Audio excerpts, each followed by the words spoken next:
ನನ್ನ ಕಂದ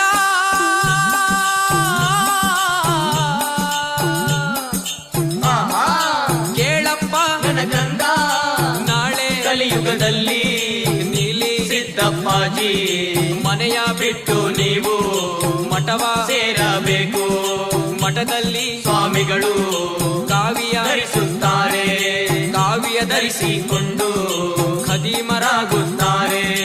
ಮಹಾಸ್ವಾಮಿಗಳಂತ ಮಠದಲ್ಲಿ ಕೂರುತ್ತಾರೆ. ಅಯ್ಯ ಮಠದಲ್ಲಿರುವ ಸ್ವಾಮಿಗಳಿಗೆ ಇಬ್ಬರು ಹೆಂಡಿರು ಬೇಕೇ ಬೇಕು. ಸಿದ್ದಯ್ಯ ಸ್ವಾಮಿ ಬನ್ನಿ, ಕಡ್ಡಾಯದ ಒಡೆಯ